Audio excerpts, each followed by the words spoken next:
여러분 안녕하세요. 여러분과 함께 베트남인을 위한 종합한국어 3을 공부하고 있는 배소영입니다. Chào các bạn, tôi tên là Hương. Tôi sẽ giúp các bạn trong quá trình học tiếng Hàn trình độ 3. 네, 오늘은 제 9과 이사단원을 공부를 할 텐데요. 수원 선생님은 처음 한국에 유학 오셨을 때 어떻게 집을 찾으셨나요? 저는 부동산에서 집은 찾았습니다. 아, 그러셨군요. 그럼 베트남에서는 보통 어떻게 집을 찾나요?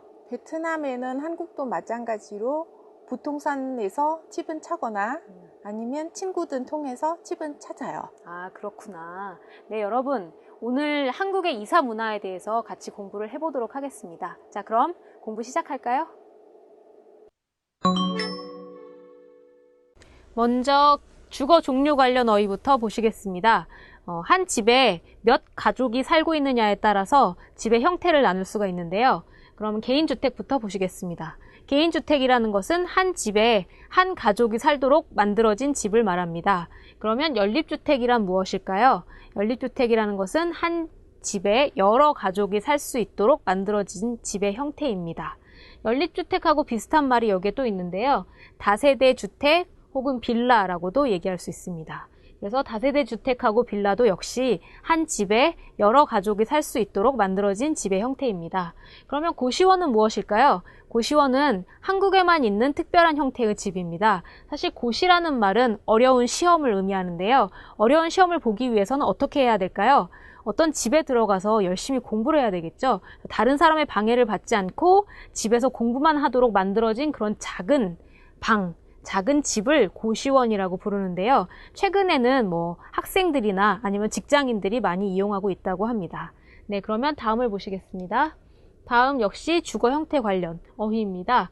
한국에서는 집을 빌릴 때 두 가지 방법으로 빌릴 수가 있는데요.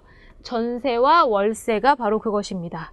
전세라는 것은 처음 집에 들어갈 때 큰 돈을 내고 그 다음부터는 돈을 내지 않고 1년이나 2년 동안 사는 그런 형태를 전세라고 합니다. 월세는 여기 월이라는 것에서 알 수 있듯이 매달, 매월 돈을 내는 그런 형태입니다. 그래서 전세보다는 월세가 처음에 들어갈 때 적은 돈을 내도 괜찮습니다. 네, 그러면 하숙은 어떤 형태의 집일까요? 하숙이라는 것은 학생들이 이용할 수 있는 형태의 그런 주거 형태인데요.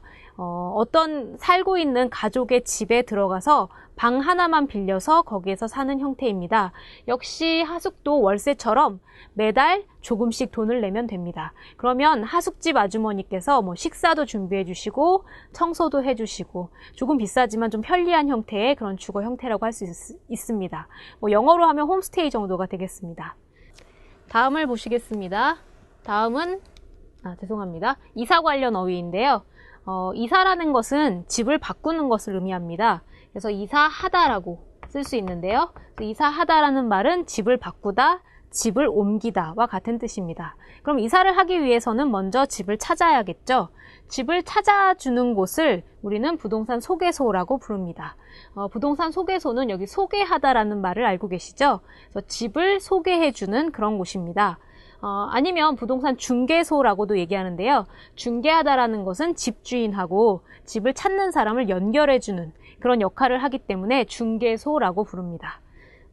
이사를 하는 방법에는 여러 가지가 있는데요. 최근에는 한국에서 가장 많이 이용하고 있는 방법은 바로 포장이사입니다. 이 포장이라는 것은 선물 포장에서 많이 사용하는 단어죠. 그래서 짐을 싸주는 것을 의미하는데요. 짐을 싸는 것부터 짐을 옮겨주는 것까지 모두 다 해주는 그런 편리한 이사 방법을 포장이사라고 합니다. 네, 그러면 다음을 보시겠습니다. 역시 이사 관련 어휘인데요. 우리가 아까 짐에 관해서 잠깐 얘기를 했는데 짐을 가지고 어떤 동사하고 사용할 수 있는지 같이 보도록 하겠습니다. 우리가 이사를 할 때는 이런 단계로 이사를 하게 되는데요. 가장 처음에 하는 것은 짐을 싸는 것이고요. 그 다음에 짐을 싣습니다. 이 싣다라는 동사는 앞에 어디에를 쓸 수 있겠죠. 그래서 짐을 차에 싣다 라고 쓸 수 있겠죠. 그 다음에 짐을 옮기고요. 그 다음에 짐을 풉니다. 풀다이죠. 그리고 마지막으로는 짐을 정리하면 되겠습니다. 그래서 이러한 동사와 같이 짐을 사용할 수 있습니다. 네, 그럼 다음을 보겠습니다. 집 시설 관련 어휘입니다.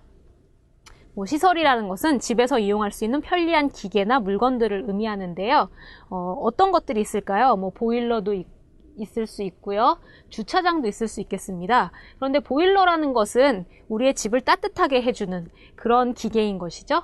그래서 보일러가 있으면 난방이 잘 될 수 있습니다. 그래서 난방이라는 것은 집을 따뜻하게 해주는 것을 의미합니다. 그런데 난방에는 두 종류가 있는데요. 개별 난방과 중앙 난방이 있습니다. 개별이라는 것은 각자 난방을 조절할 수 있는 그런 장치를 말합니다.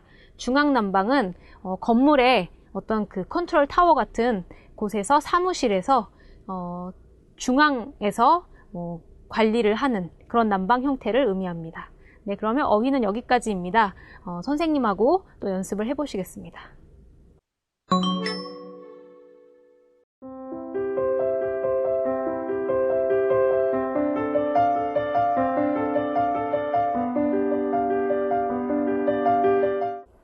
Các bạn thân mến, chúng ta sẽ chuyển sang phần nội dung ngữ pháp. Nội dung ngữ pháp thứ nhất trong bài ngày hôm nay đấy là mẫu câu e 비해서 và cô Soyoung sẽ hướng dẫn cho các bạn cách sử dụng.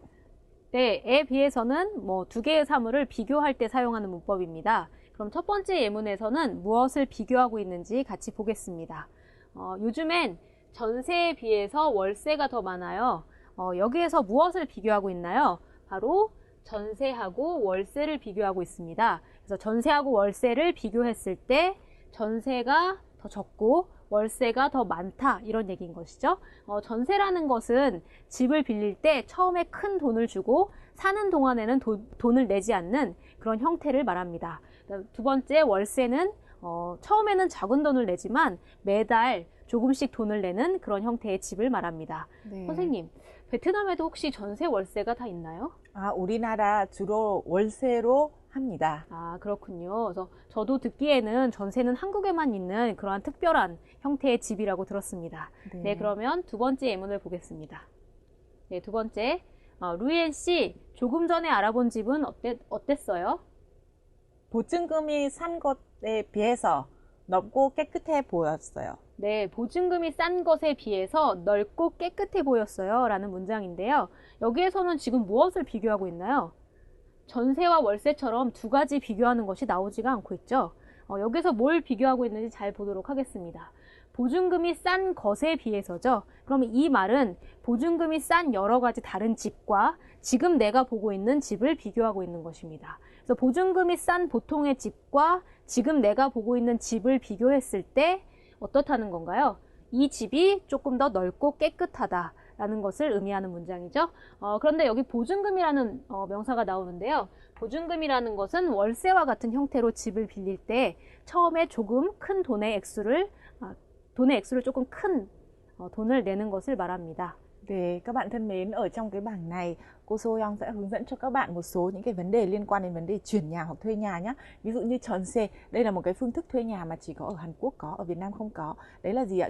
Trước khi bạn thuê cái nhà đấy thì bạn sẽ chuyển cho chủ nhà một khoản tiền rất là lớn, có thể tương đương bằng giá trị của cái ngôi nhà đấy luôn. Để làm sao ạ? Để chủ nhà sẽ sử dụng cái tiền đấy vào mục đích kinh doanh khác để lấy lãi. Sau này khi mà các bạn kết thúc hợp đồng nhà với cái người chủ nhà thì người chủ nhà lại trả lại cho các bạn hoàn toàn cái số tiền đấy. Thế gọi là gì đấy ạ? 전세. Thế còn won-se đấy là một cái phương thức mà chúng ta ở Việt Nam có, đó là thuê nhà và trả tiền theo tháng. Ở đây còn có một cái từ nữa gọi là từ 보증금, giống như là tiền bảo đảm, tiền bảo lãnh hay là tiền đặt cọc ấy. Thế thì thông thường thì là những cái trường hợp mà 전세 thì không có liên quan đến vấn đề 보증금, nhưng mà won-se thì người ta sẽ yêu cầu một phần tiền ở trong cái hoạt động đấy, đó là 보증금. Thế thì các bạn hãy nhớ nội dung này nhé. Và chúng ta sẽ chuyển sang cái nội dung ngữ pháp tiếp theo ở trong bài ngày hôm nay. Nhưng trước khi chuyển sang ngữ pháp tiếp theo thì các bạn hãy nhớ e 비해서 đấy là gì ạ? Một cái từ nối giữa danh từ này với danh từ kia để làm sao để so sánh. Tức là cái mà gắn với 비해서 đấy sẽ trở thành cái tiêu chuẩn để so sánh. Nên các bạn sẽ xem nội dung ngữ pháp tiếp theo, đó là 기 바라다 để thể hiện cái gì? Cô Soyoung sẽ hướng dẫn cho các bạn.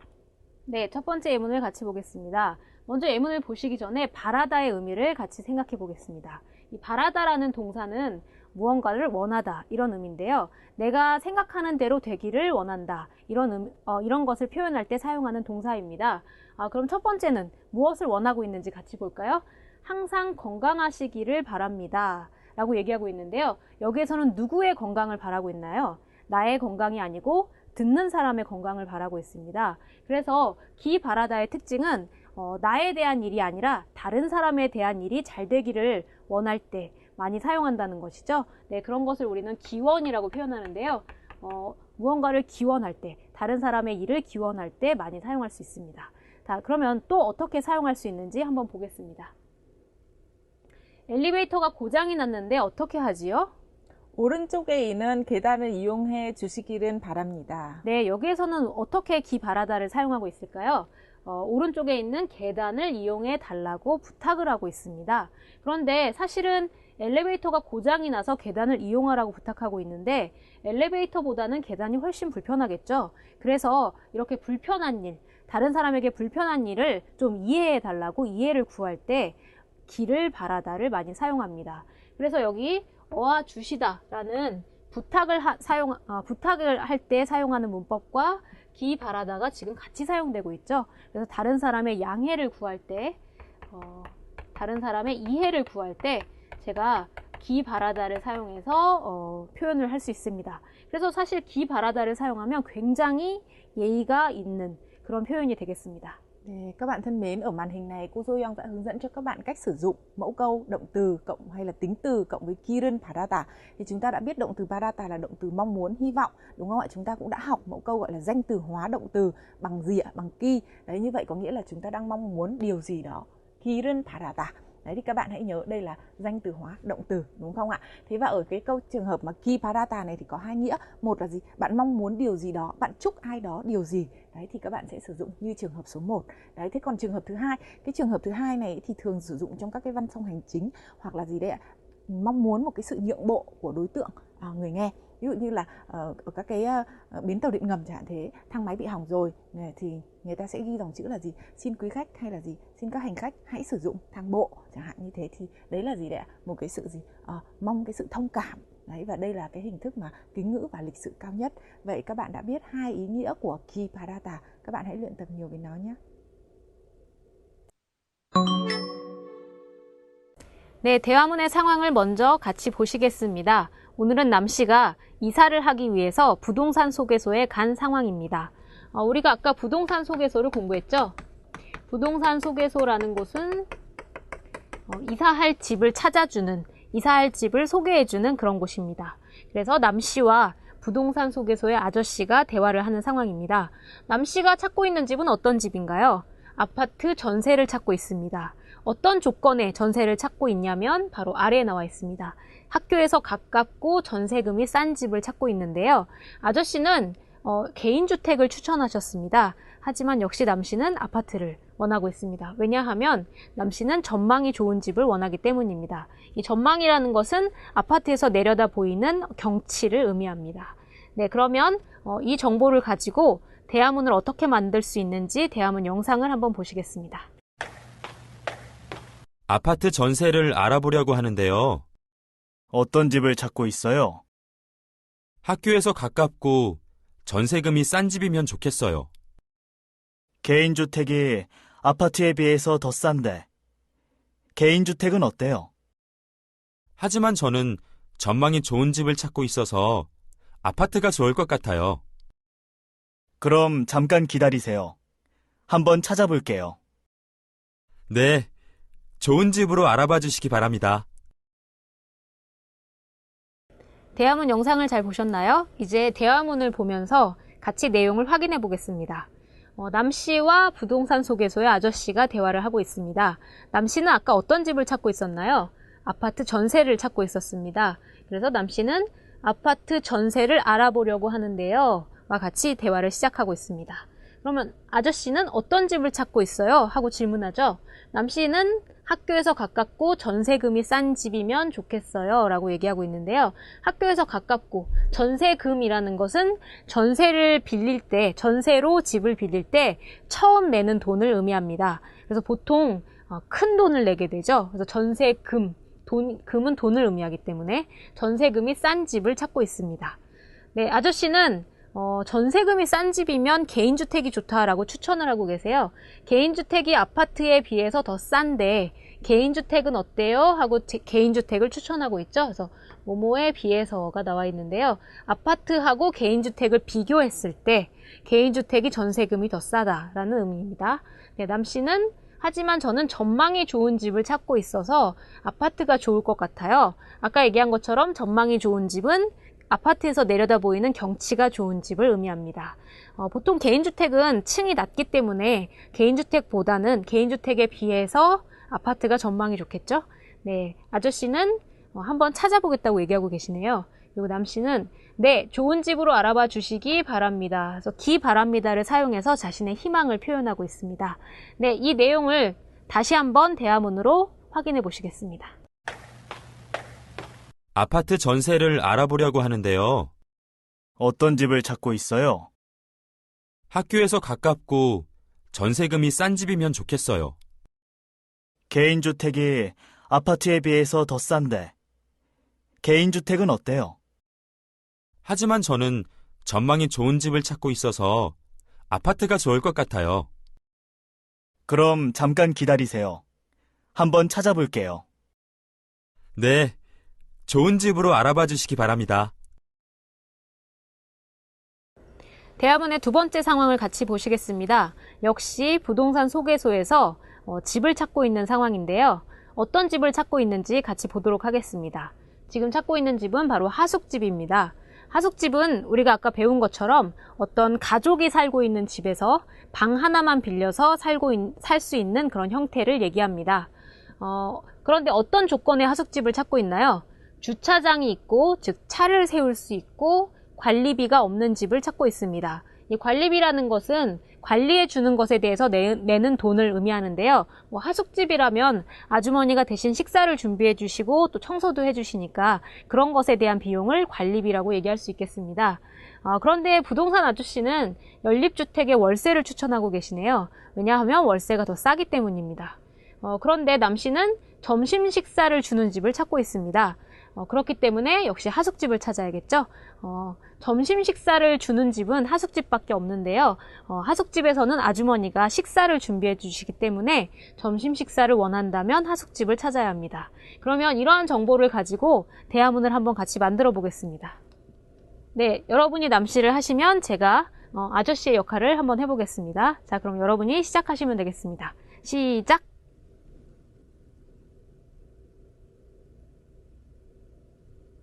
어떤 집을 찾고 있어요?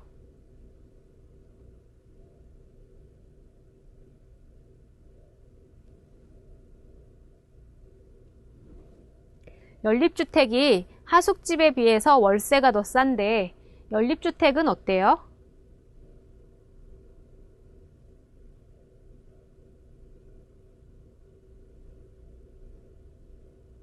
그럼 잠깐 기다리세요. 한번 찾아볼게요.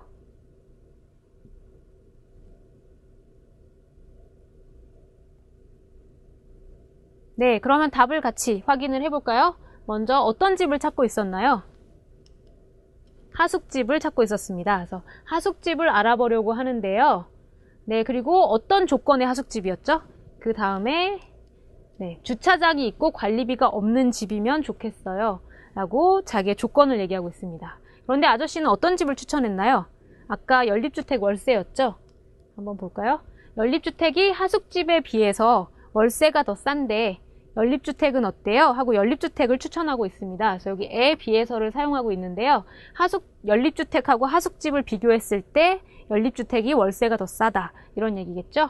네, 남씨가 찾고 있는 집은 점심 식사를 주는 집이었습니다. 그래서 하지만 저는 점심 식사를 주는 집을 찾고 있어서 하숙집이 좋을 것 같아요. 라고 자신의 의견을 얘기하고 있습니다. 자, 그리고 마지막에는 자신의 희망을 표현할 수 있는데요. 어떤 희망이 있었죠? 아주머니가 친절한 곳으로 알아봐 주시기 바랍니다. 그래서 기 바랍니다를 사용해서 자신의 희망을 표현하고 있습니다. 네, 그러면 대화문은 여기까지입니다. 이제 읽기를 공부해 보시겠습니다.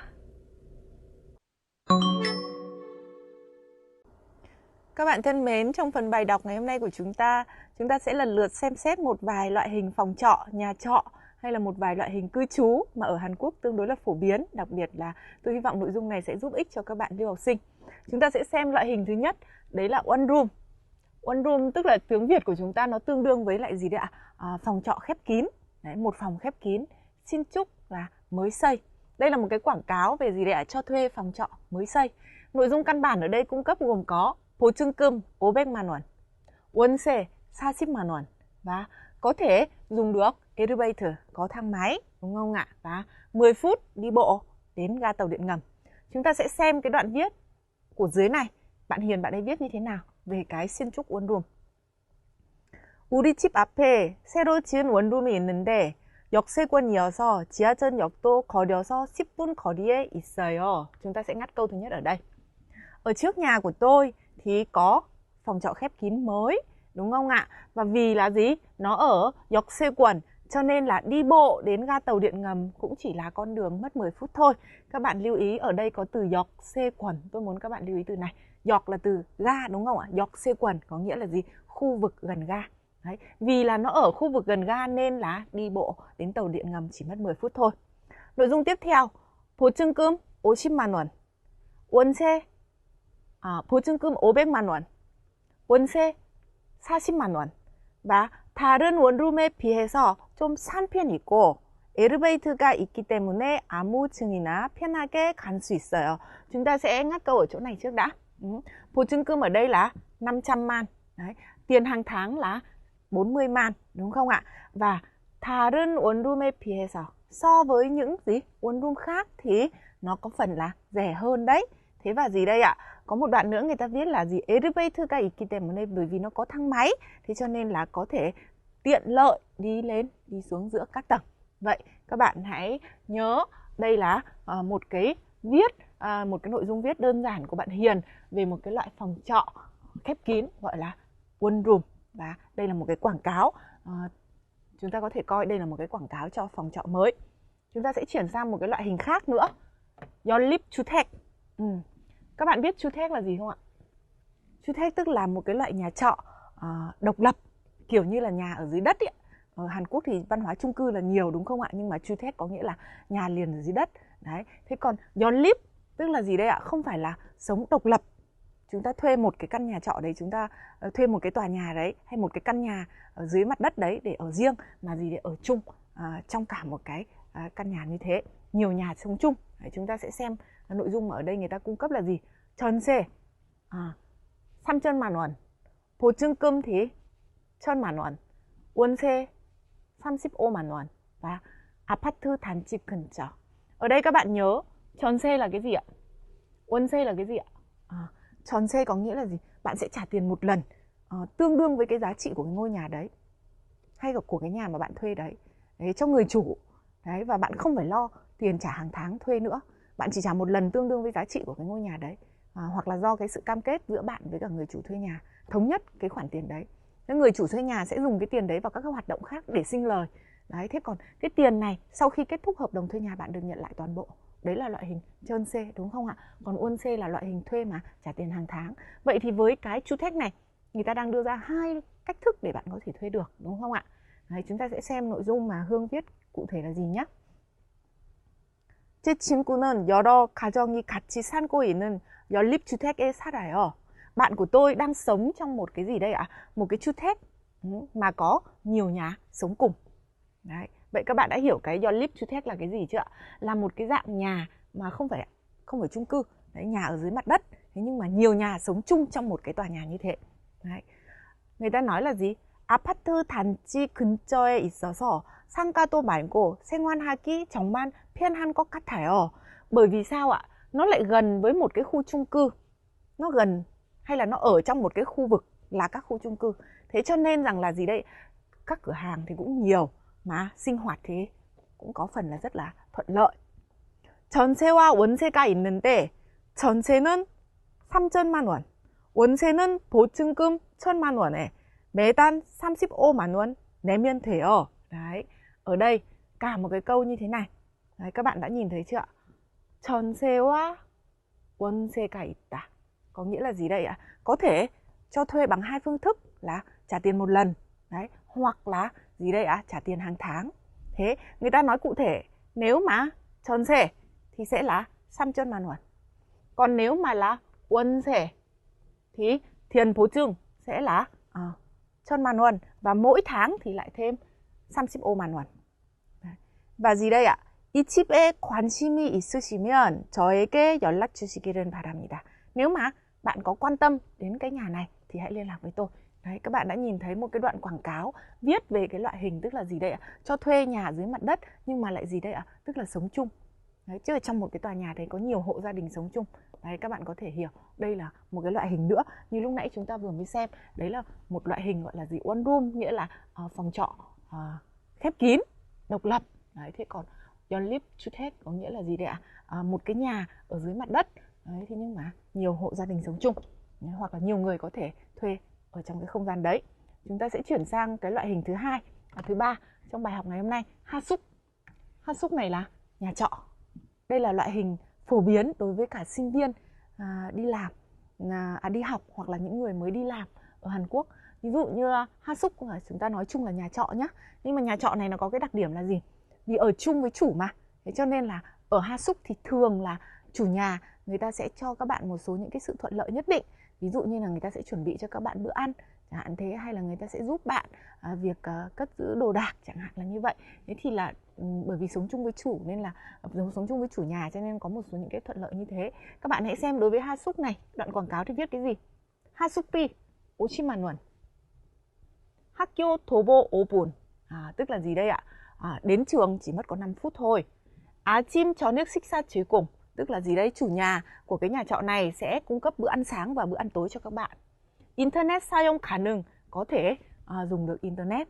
Đấy, một cái đoạn quảng cáo với 4 cái nội dung ngắn như thế này. Chúng ta sẽ xem Luyến viết gì với cái đoạn này nhé. 저는 한국 사람의 집에서 살면서 한국의 문화도 이해할 수 있는 하숙이 좋아요. Bạn Luyến viết cái gì ạ?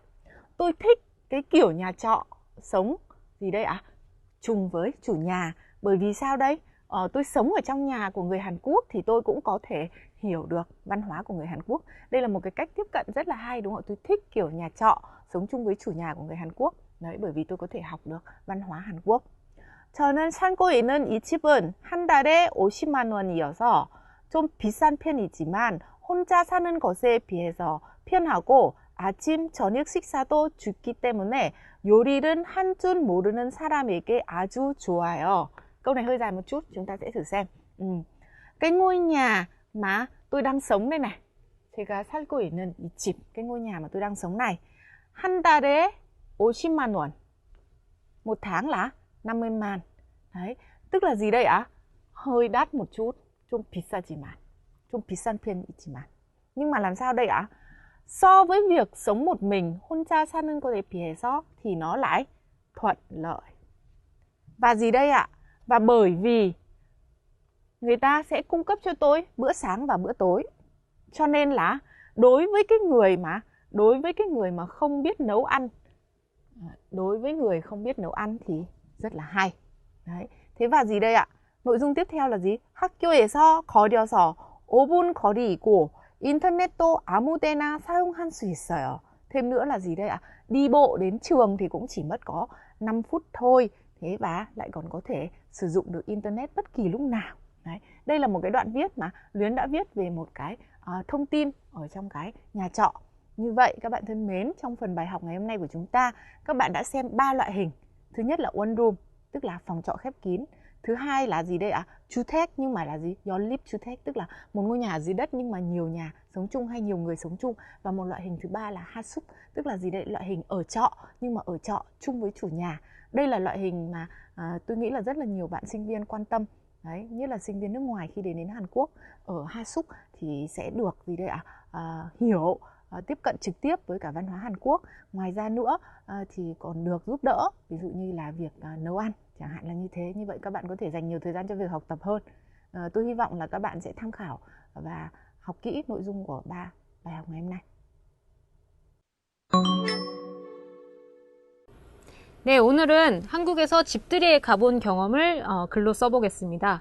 집들이라는 것은 한국에서 이사를 한 후에 하는 파티를 얘기하는데요. 이사를 한 후에 뭐 가족과 친구들을 초대해서 집을 소개하면서 맛있는 것을 먹고 즐기는 그런 파티를 의미합니다. 그런데 이제 경험에 관해서 써볼 건데요. 경험에 관해서 쓸 때는 언제 이러한 경험을 했는지 그리고 이 경험을 하면서 어떤 내용의 경험을 했는지 그래서 시간과 내용을 밝혀서 적어주면 좋겠습니다. 네, 그러면 먼저 집들이에 언제 갔는지 한번 보도록 하겠습니다. 네, 집들이에 언제 갔나요? 언제? 그리고 누구의 집들이에 갔나요? 한 달 전에 학교 친구의 집들이에 갔습니다. 네, 그리고 집들이에 갈 때는 뭘 준비했어요? 이게 파티이기 때문에 선물을 준비해야 되는데요. 가루 비누를 사갔습니다. 가루 비누라는 것은 세탁 비누를 얘기하는데요. 가루 형태로 된, 즉 파우더 형태로 된 어떤 세탁 비누를 가루 비누라고 합니다. 그런데 조금 특이하죠. 왜 가루 비누를 사갔을까요? 그 뒤에 답이 나오는데요. 왜 그것을 준비했나요? 한국에서는 비누를 선물하면 큰 부자가 될 수 있다고 생각하기 때문에 비누를 선물합니다. 여러분도 아시다시피 비누에는 거품이 잘 일어나죠. 그래서 비누에 물을 묻히면 거품이 생기는데요. 이 거품이 생기는 것처럼 돈이 많이 생기라는 의미로 비누를 선물을 합니다. 네, 그리고 그날 어떤 경험을 했나요? 자신의 경험을 밝혀줘야겠죠. 집들이에서 집 구경을 하고 식사를 했습니다. 네, 그래서 이러한 내용을 가지고 글쓰기를 한번 해보도록 할 텐데요. 완성된 글쓰기는 화면으로 보시겠습니다.